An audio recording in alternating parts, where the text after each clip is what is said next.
નમસ્કાર, આપ જોઈ રહ્યા છો આઝાદ મીડિયા લાઈવ। આમ આદમી પાર્ટીને રાષ્ટ્રીય પાર્ટીનો દરજ્જો મળતા ગીર સોમનાથ વેરાવળમાં જગમાલભાઈ વાળા અને કાર્યકરોની ઉપસ્થિતિમાં કેક કાપી કરી ઉજવણી। ગીર સોમનાથ વેરાવળમાં આજે આમ આદમી પાર્ટીને રાષ્ટ્રીય દરજ્જો મળતા ગીર સોમનાથ વેરાવળ આમ આદમી પાર્ટીના સૌરાષ્ટ્ર ઝોનના જિલ્લાના જગમાલભાઈ તેમજ કાર્યકરો મનીષભાઈ, બિપિનભાઈ તથા તન્ના જગદીશભાઈ યાદવ અને મેઘજીભાઈ ચાવડા, જગદીશભાઈ વાળા સહિતની ઉપસ્થિતિમાં કેક કાપીને ઉજવણી કરવામાં આવી હતી।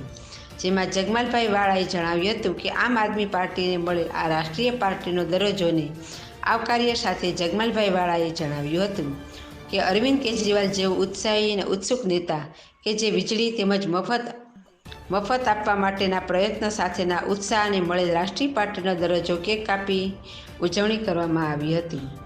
બ્યુરો ચીફ સંજયભાઈ રાઠોડ, ગીર સોમનાથ।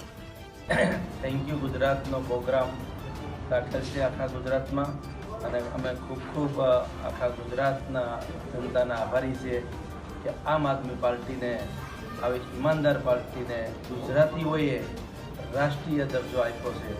એ બદલ થેન્ક યુ ગુજરાતને। અમે ખૂબ આખા ગુજરાતની જનતાને થેન્ક યુ કહીએ છીએ અને અમને 5 ધારાસભ્યો આપ્યા અને 41 થી 42 લાખ મત આપ્યા।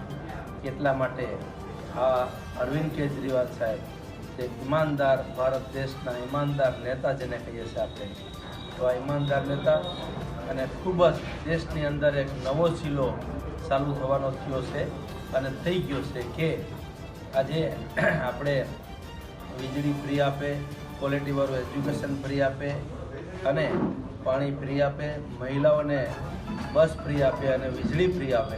આવા 5 મોટા ખર્ચાવાળા આટલું ફ્રી આપવા છતાં દિલ્હી રાજ્યની અંદર 9 થી 10,000 કરોડ રૂપિયાનું બેલેન્સ વધે અને આ એક દેશમાં નમૂનારૂપ ઊભું થયું છે। દિલ્હી રાજ્યની અંદર, પંજાબમાં શરૂઆત થઈ ગઈ છે।